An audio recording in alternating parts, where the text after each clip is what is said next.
So now we're going to operationalize our stock price model, the Bachelor-Samuelson model. And this equation is a Bachelor-Samuelson model, but remember, this is a continuous time model. And this WT represents an infinitesimal movement of the random factor over a very small time interval.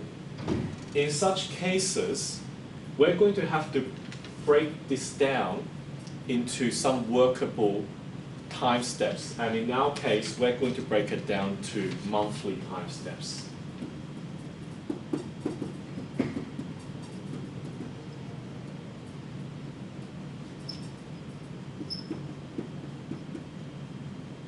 So T is now equal to 1 on 12, because there are 12 months in a year.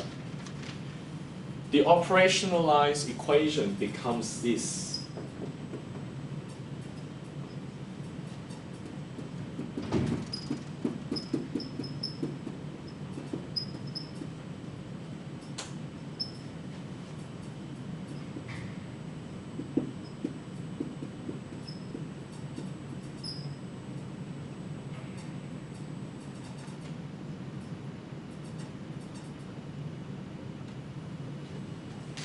Your WT is a normal random variable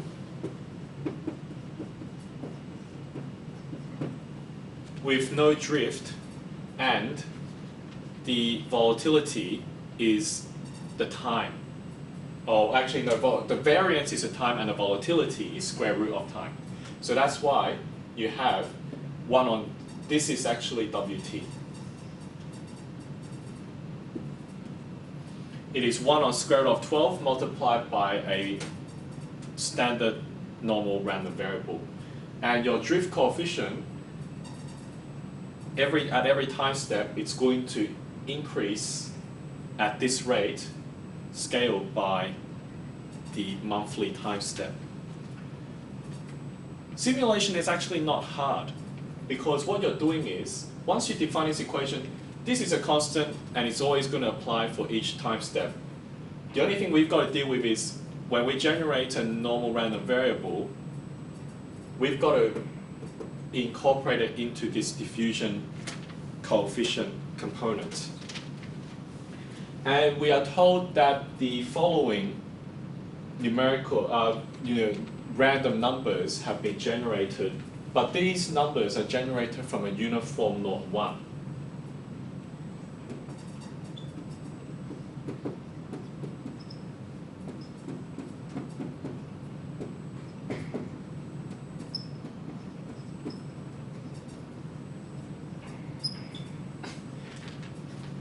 Why don't I just jump straight to the normal random variables? Is because I actually want us to talk about probability. When you're running a simulation and you're dealing with randomness, these random factors all are drawn from a probability, from a probability set.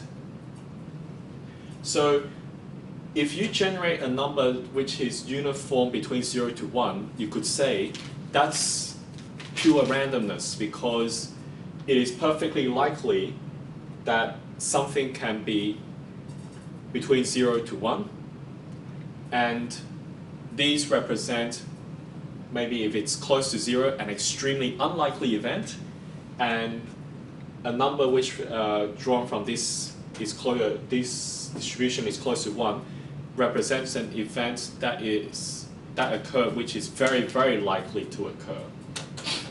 So these random numbers represent an event which is quite likely to occur, not so likely to occur, almost impossible to occur, so it's starting to become what you call extreme events, and one which is very, very likely to occur, which is also kind of, you could say, an extreme event, because in life there are lots of things which are quite uncertain. Now, here, we're effectively going let's say for 0.684, we're going to need to find the normal random variable equivalent. This is the same as drawing your standard normal distribution and finding the area underneath this curve. The area underneath this curve is equal to 1. That's why it's called a probability density function. And now I'm going to find from negative infinity up to some point, what is the value of z such that this area underneath is equal to 0.684. Similarly, what is the value of z such that the area underneath the curve from negative infinity up to that point is 0.356, 0.003, and 0.995. And to do this, take the norm's inverse.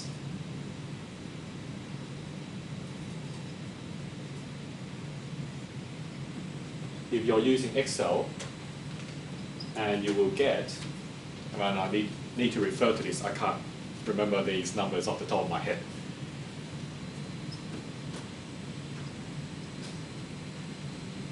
So z is equal to 0.478914. It's greater than 0 because at 0, the probability of the area underneath the curve is half, or the probability that you actually get anything up to the mean of a normal distribution is equally likely. Similarly, for 0.356, you will get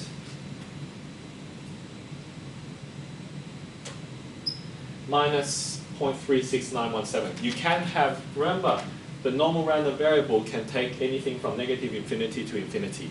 So you can have negative values, which is good because that means it is possible that these equities are going to deliver negative returns.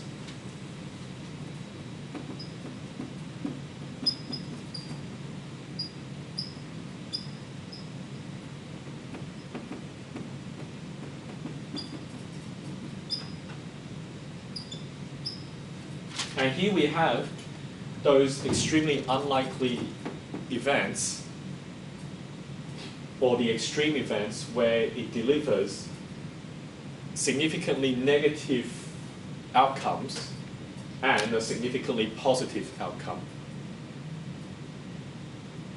So putting that together, all these, you sum these up and substitute it for W4. Because the next part of the question asks you, what is the value of the portfolio after 4 months if the outcomes over the 4 months for the stock investments are as such? I'm going to clean the board first, and then I'm going to continue.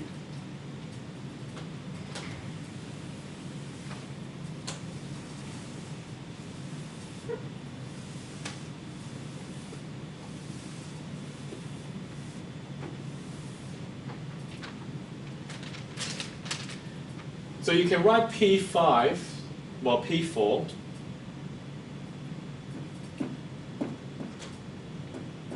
the value of the portfolio, oh actually no, it should be P4 on 12 because it's only 4 months, not 4 years.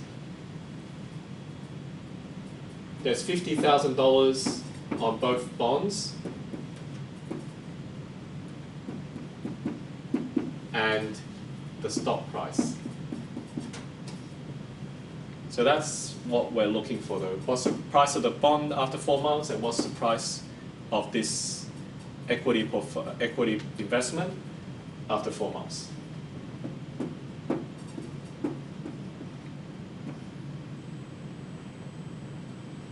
You just need the returns because B0 and S0 can be just scaled to a factor of 1. Because you bought $50,000 worth of it. So just find how much return do you get over these 4 months.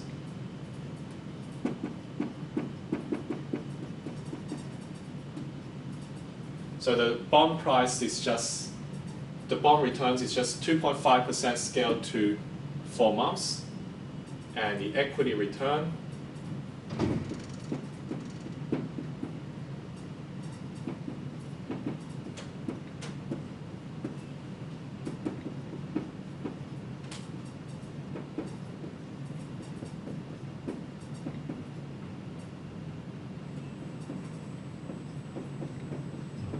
now W4 on 12, that is actually the sum of the 4 random monthly returns, and is scaled by the 26% per annum diffusion coefficient, and scaled by the time of each time step being 1 on square root of 12, because that's by definition the Wiener process, or what we previously called the diffusion component, the random component. So W4 on 12 was simply the sum of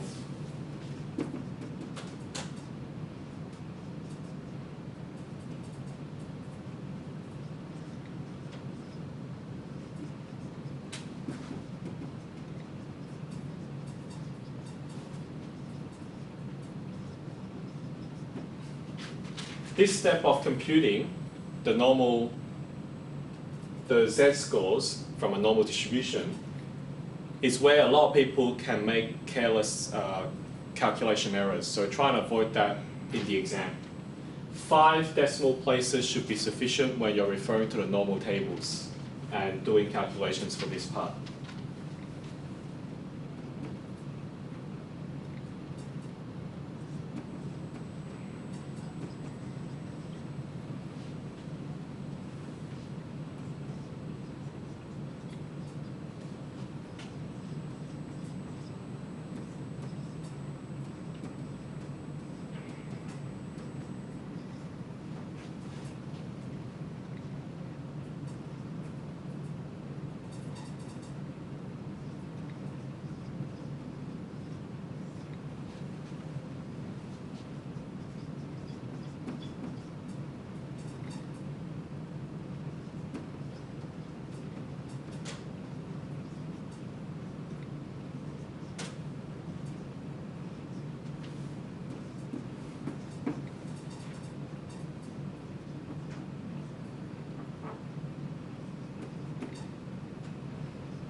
Okay, so the bond delivers 2.5% per annum scaled to 4 months, which is 0.01 divided by 12. That's the continuous rate of return delivered over 4 months. And over the 4 months, the equity components of the investment delivered 4.6039%, but continuously compounded, so you've got to take e to the power of both. And it turns out the summation of that is equal to 2.053385, and multiplying that by the $50,000 invested in both the bonds and equities gives you $102,669.30.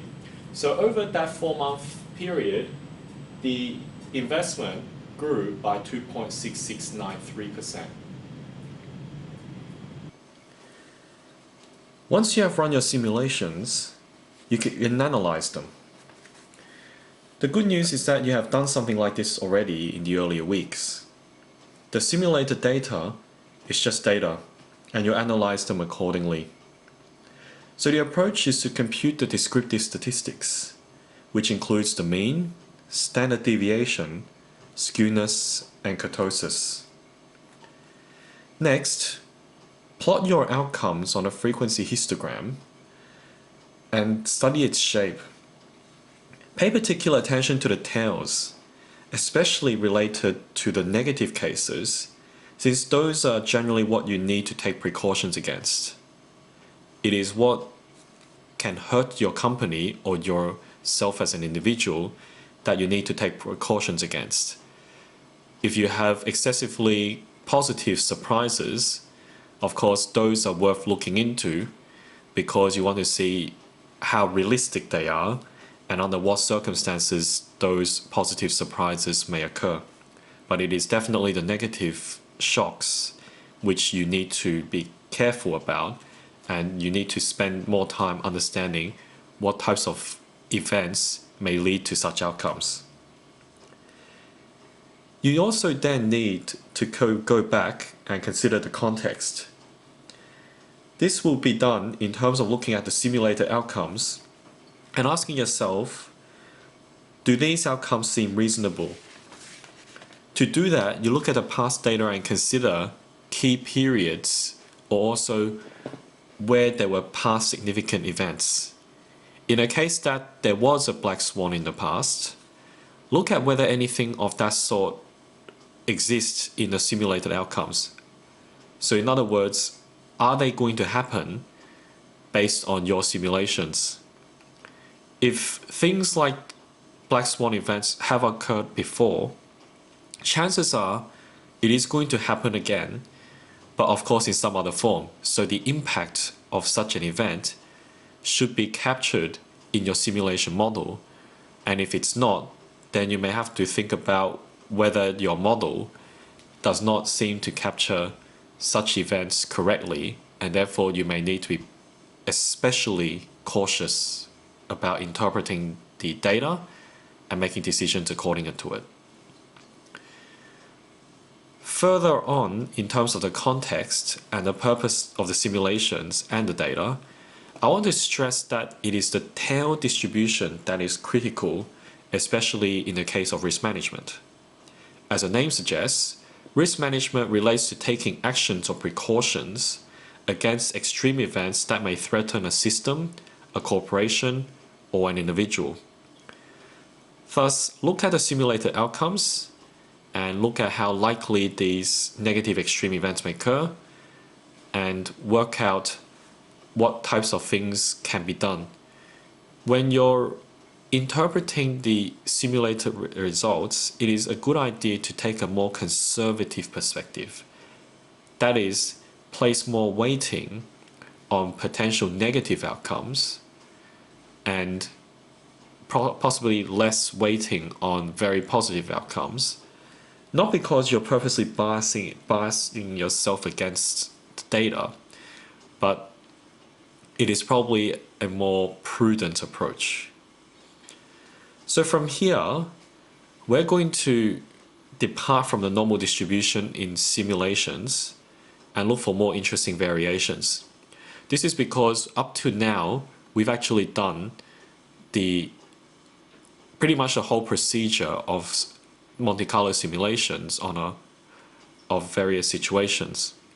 And we're going to now look at other variations to modeling, which may potentially reflect more realistic outcomes and also are more suitable in terms of practical applications.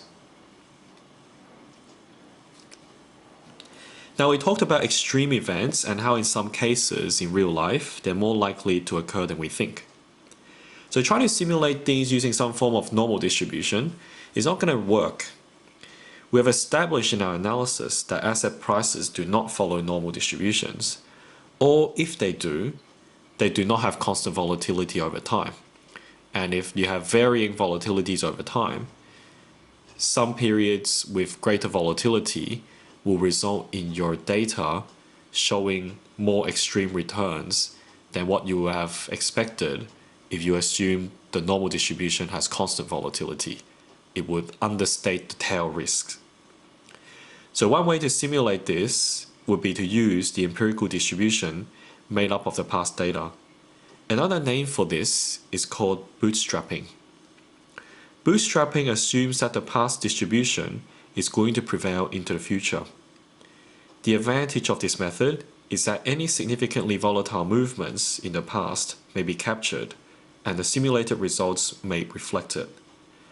Another advantage is that you can now manually adjust the past data and accentuate tail probabilities if you think this is appropriate. So this approach offers greater flexibility in modeling, but do keep in mind, in doing this, it will require more computational power and time because the model may have to process more numbers as a model samples from the random variables, will sample random variables from the empirical distribution. So let's look at how bootstrapping works by going back to the Bacallier-Samuelson model and making modifications to it. As usual, the risk-free rate is going to be the drift coefficient, of course with the quadratic variation included, and the diffusion component is the same as what we had in the original version. We are breaking it down into smaller time components, scaling it by the volatility of the stock, and then multiplying it by some random variable. It is this random variable which will be subject to some variation, which we're going to see in the next page. The ZT under the Bacallier-Samuelson model is defined as a normally distributed random variable, and it is a random variable representing the number of standard deviations from the mean, which is 0. For the bootstrapping method, ZT is still the number of standard deviations from the mean, but the sample from which you're getting the random variable from is no longer normally distributed. It is the empirical distribution. So how does it all work? So we first generate a random variable from the uniform 0-1 distribution, which represents the probability that a value is less than or equal to the corresponding value in the empirical distribution. In other words, it is the percentile of the ranked observation in the empirical distribution. So we calculate the corresponding z-score of the percentile generated from the uniform 0-1, and we find that from the empirical distribution, how many standard deviations away from the mean is the percentile value, and we substitute this ZT into the Bacallier-Samuelson model, but it's no longer, technically speaking, a Bacallier-Samuelson model, because a Bacallier-Samuelson model assumes normally distributed constant volatility random variable, and now it's a different distribution. In Excel, sampling from the empirical distribution is done using the VLOOKUP function. It's easier to explain this in the spreadsheet exercise. Now, follow me to the board as I demonstrate using visual aids how the bootstrapping method works and how it will be implemented in Microsoft Excel. So now I'm going to demonstrate how bootstrapping works. So bootstrapping is another term for simulating your outcomes using the distribution from your empirical data. So rather than assume that the data follows any distribution, we just take the raw data and then sample from those individual data to find your random variable, which is used to simulate the model. So remember that the normal distribution, which we use to assume the returns of the equity index prices, looks somewhere like that, with very narrow tails, very thin tails. The empirical distribution from your ASX 200 index from 1992 to 2015 is more thick-tailed. So it would be something like this.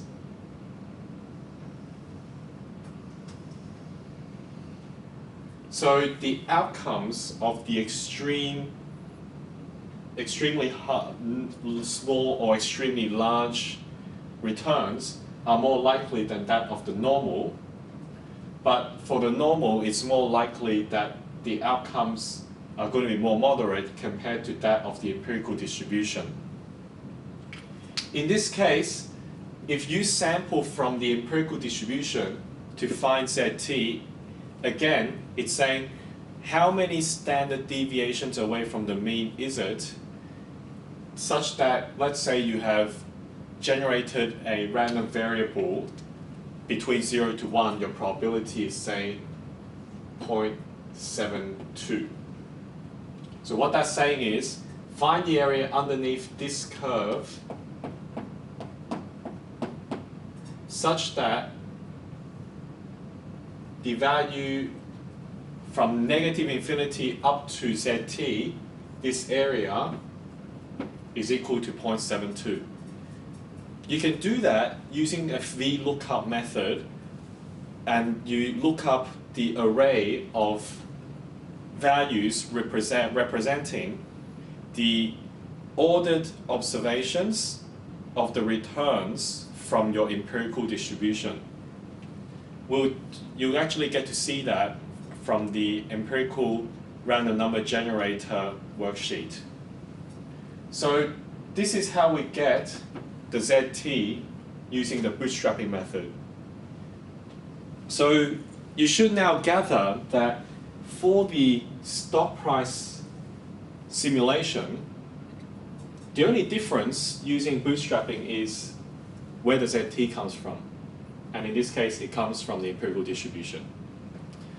So now, going back to the example which we did before, where we generated 4 monthly random variables representing what the outcomes are of the portfolio each month. So the first month, second month, third month, and I'm going to just rub this out to make some space.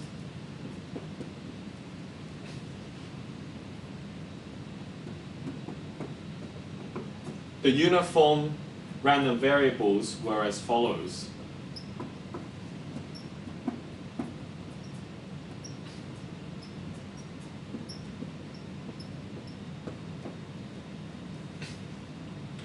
And those that were generated from the bootstrap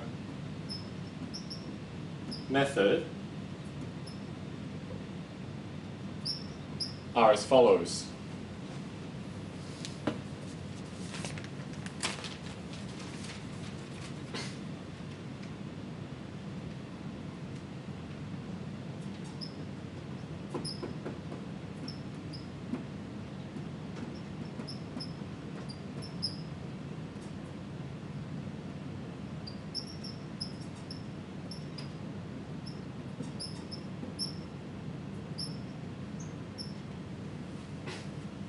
If you compare the bootstrapped ZTs with that of the standard normal, you'll see for the tails, these ZTs are much larger than that of the standard normal, but for these values which are closer to the mean, the ZTs are actually more moderate.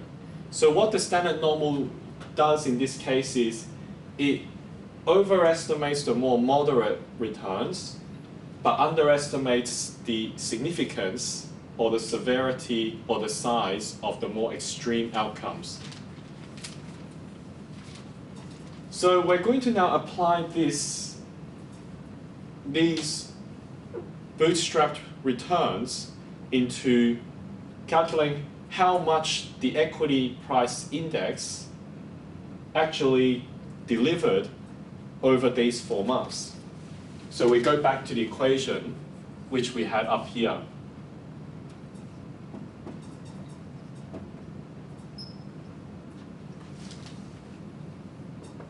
So this is the risk-free rate minus the quadratic variation. Scale that by time, 4 months. Then the diffusion coefficient, take the volatility, multiplied by 1 on square root of 12, which is the square root of the month over the year, and then you sum all these up.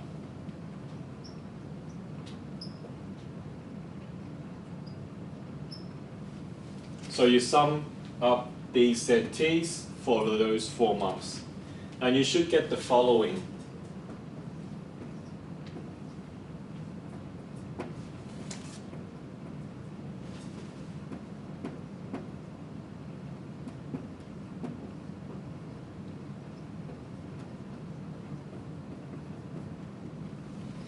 So this is the return that the equity index earns over those 4 months.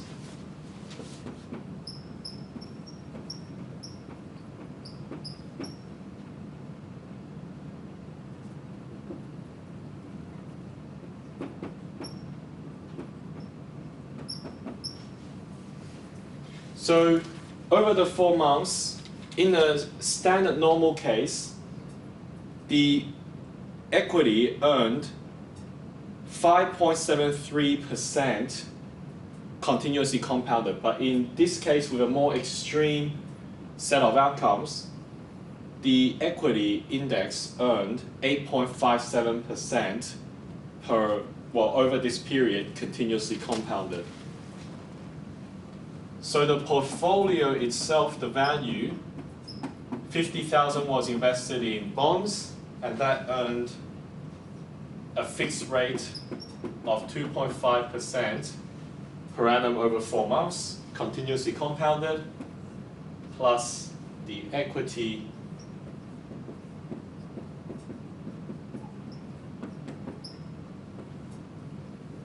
and putting that in a calculator, you should get $104,893.40. Now this compares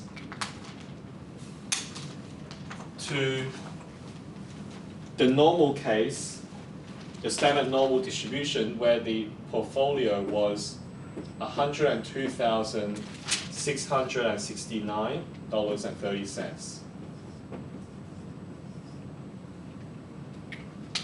So using the bootstrapping method, you actually get a more positive portfolio value, but that's only because out of these 4 months that you generated a random outcome, the 4th month delivered much higher returns that offsetted the 2nd month's negative returns and the extremely poor month in the 3rd month.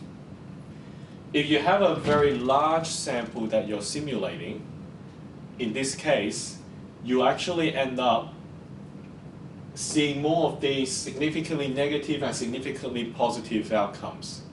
So your simulated values are going to be much more extreme in the case of a bootstrapped sampling from an empirical distribution, where the stock index and the stock price is more extreme than that of the normal. And likewise, if you have a more stable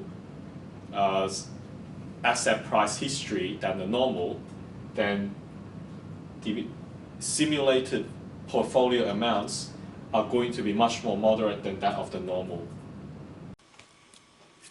Now, having demonstrated how Monte Carlo simulations work in general and putting it into practice, we'll now go into the issue relating to the logistics of running the simulations. In decision making, we want to work with enough data, but then we do not want to be paralyzed by data. Basically, the typical paralysis of analysis problem. Simulations are assumed to represent the future, and we want to have enough to assist us. But data comes at a cost, and simulations cost time to generate. So we'll look at approximating how many simulations are needed to achieve a certain level of precision on our estimates. Now, precision, this word, we've heard this before in the earlier weeks when we calculated confidence intervals. Yes, we're coming back to confidence intervals. However, this time, we will be looking at the width of the bounds of the confidence intervals, and will approximate how many simulations would be needed to obtain an estimate of a variable of interest to a certain level of precision. This is best explained using an example to demonstrate. So again, please follow me to the board. how many simulations do we need in order to achieve a certain level of accuracy at a given level of confidence? This is what we're going to do now. Recall that the confidence interval is given by the mean of a simulated amount. So we're focusing on simulated quantity x.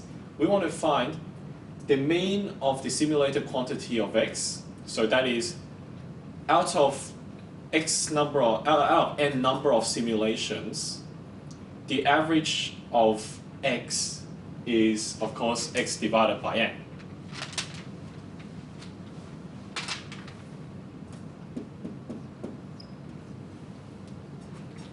And we usually will get that from our simulation by just finding the mean of the simulated quantities out of each simulation. The confidence interval also says that the confidence interval is given by a width of the confidence interval defined by the level of confidence, and this is a normal random variable, a standard normal random variable, representing the confidence level. So if it's a 95% confidence interval, then you would use, remember it's two tails, so 5% confidence interval is between 2.5% and 97.5% in your distribution. And you multiply it by the standard deviation of the simulated quantities out of all the simulations, divided by the square root of the number of simulations you used. And recalling that this particular term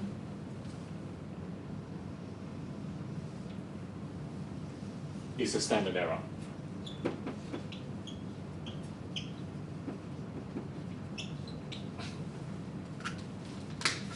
We want the width of the confidence interval to be as narrow as possible, and that can be done by increasing the number of simulations. Except because it's a square root, you'll find out later that to achieve a better level of accuracy, say to halve the width of the confidence interval, you need to take 4 times the amount of simulations. And even though computational power has now improved significantly, it still takes quite a bit of time, especially if you're dealing with a very volatile simulation model, or if you need to get a very high level of precision. So the first thing we are going to look at is a term called coefficient of variation.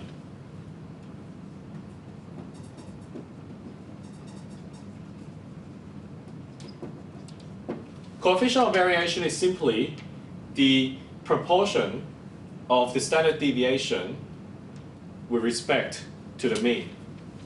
So in the example that we had illustrated, at the end of 5 years, we assumed that the portfolio out of 1,000 simulations delivered a mean portfolio value at the end of 5 years to be $135,450, and the standard deviation of those results is 21,394, and we ran 1,000 simulations. So the coefficient of variation, standard deviation divided by the mean.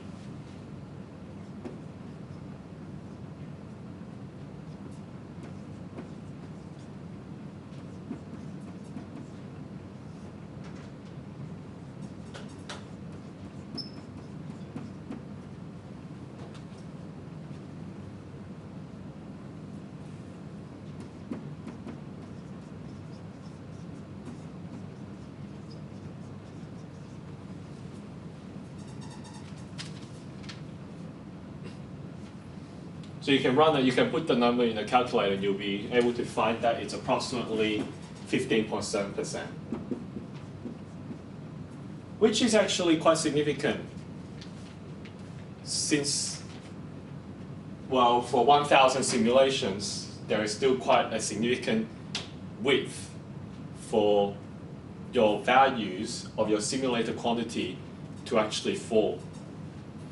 So out of 1,000 simulations, we then next calculate the standard error, which tells us how wide would the confidence interval be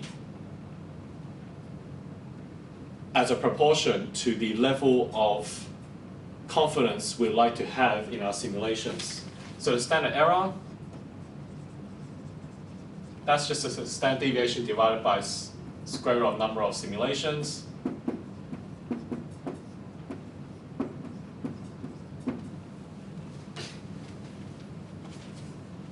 And you can put that in a calculator and you'll find the answer. So for the 99% confidence interval, your alpha you're finding the probability that the normal distribution, there is only 1% on either side of that range, and these happen to be about, when your observed values are at least 2.575 standard deviations away from the mean, the probability of that happening is less than 1%. So 99% confidence interval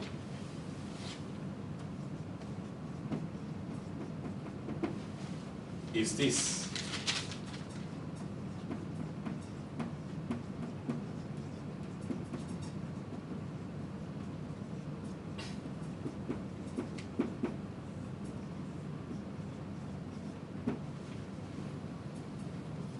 But now we want this range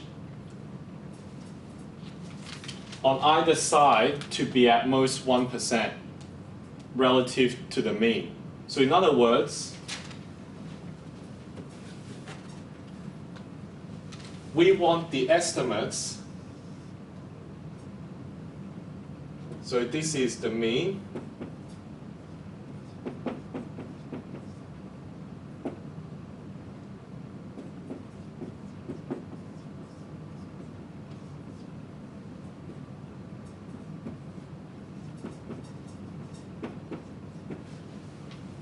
We want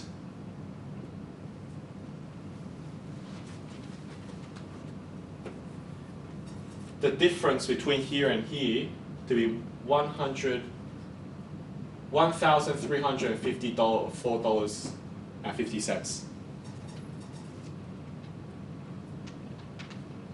So this term must be smaller than $1,354.50. To do that, you set up the following equation.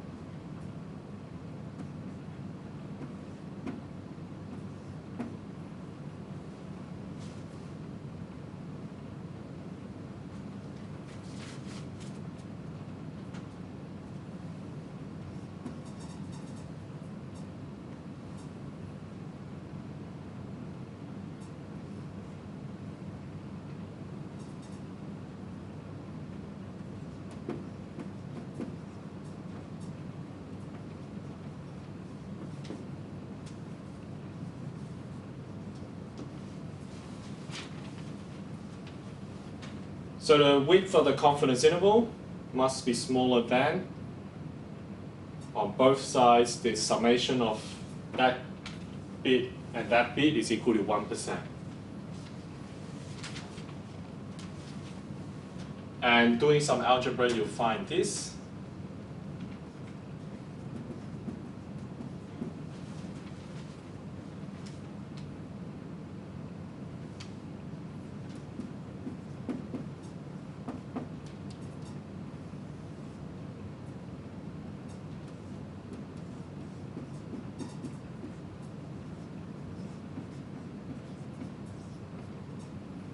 and n, you'll find is greater than 6,620. So around 6,621 simulations, or maybe 6,700 or 7,000 simulations would be required to ensure that the width of the confidence interval is less than 1% of the simulated mean. Now, of course, this is not very precise because we only did a test run of 1,000 simulations, which gave us the mean of $135,450 at the end of 5 years for the portfolio, with a standard deviation of $21,394. If you run another set of 1,000 simulations, you might get these to be quite variable. So this is only for investigative purposes. Normally, when you get a company doing simulations, they run it 1,000 times, they get these figures, then they estimate how many simulations are required.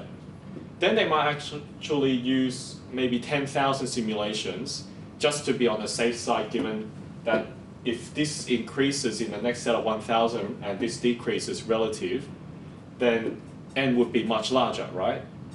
So as a rule of thumb, these investigative simulations, it's best to take a much higher number of simulations and see how your results go afterwards. Of course, that's going to take more computational time, and for companies, time is actually equal to money, and that could actually mean the need to economize the number of simulations required and the level of precision. Okay, we're nearing the end of the video. Hope your brain hasn't quite exploded yet. We have covered a lot of concepts to digest this topic. And I assure you that we only have really just scratched the surface of Monte Carlo simulations, since there's so much about techniques on designing a model, writing program code, and also efficient ways of generating random variables for simulations, which are out of the scope of this video. Now, I want to end with a bit of a talk about limitations of Monte Carlo simulations and how to use it correctly. In other words, how not to be the proverbial turkey, as Nassim Taylor eloquently puts it. Firstly, remember that a model is an organized set of assumptions you make about a system, and a model is as good as the assumptions you have made. Specifically, what you put into a model in terms of parameter estimates, assumptions of how variables relate to each other, and how randomness is modeled will dictate how good your model is on reflecting the system. If you make unrealistic assumptions or use irrelevant data, you risk getting outcomes that are either nonsensical or misleadingly dangerous. To give an analogy, modeling is like cooking, and data is like the ingredients. And the way you structure a model is like the way you cook the ingredients and choosing the right cooking utensils and pots. As much as you might be a Gordon Ramsay or a Heston Blumenthal, if you have rotten ingredients, you're going to get a rotten meal. And this goes the same with modeling. If you have bad data, no matter how good you set up a model, no matter how good you have software packages to run the model, the other components are not going to overcompensate for the bad inputs. And the next thing to remind us all about modeling and simulations is the master and slave relationship. Only turkeys will model a system, go through its simulated outcomes, and conclude, based on these outcomes, what is going to happen in the future. This reminds me of the latest sideshow of the US Federal Reserve Open Market Committee, where they got a bunch of central bankers, got them to sit around the table and say what they think the US GDP is going to be in the next 4 years. And they created a dot plot of these estimates based on everyone's views. And then they released it to the public saying We are confident that the US economy is recovering because all of us, based on this dot plot, expect that the future GDP in the next few years is in an increasing trend. Never mind the fact that these are based on their opinions only, but trying to say that the US economy is a strong one based on their estimates, which might be based on some some academic economic model, is as much as you asking a bunch of people what they think the lottery numbers are going to be in the next draw, and then saying, well, because everyone thinks that the next set of numbers are these, then the lotto, on the next lotto draw, those are going to be the numbers. Sounds ridiculous, right? But you got to hand it to these central bank economists. So please, remember the model's output reflects the assumptions and model structure. It should be said that the model represents a probability of certain outcomes occurring conditional upon the assumptions that the reality will follow that of the model, and basically you've got the whole system worked out. So in other words, if the model that you have chosen is not correct, or the data you have used do not reflect the future, then these outcomes are not going to be too useful, because it tells you something about the future, but the future is nothing like what you think it is.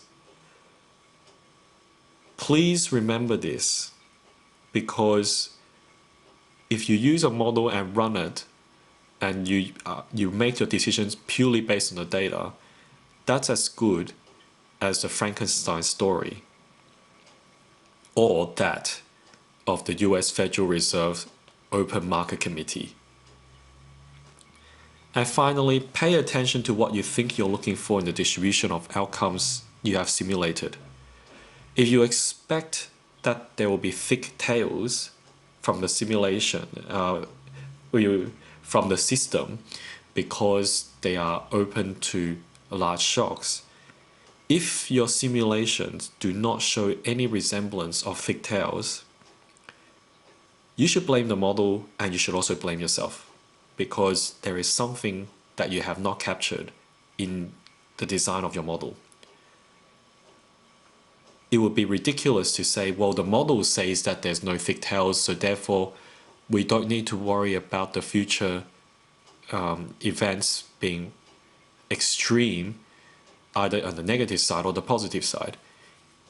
You will be cruising into danger. So you have been warned right now. So on that note, I'm going to end the video here. I hope you found this to be interesting and useful. And all the best with the rest of your semester studies. And thank you very much for your time.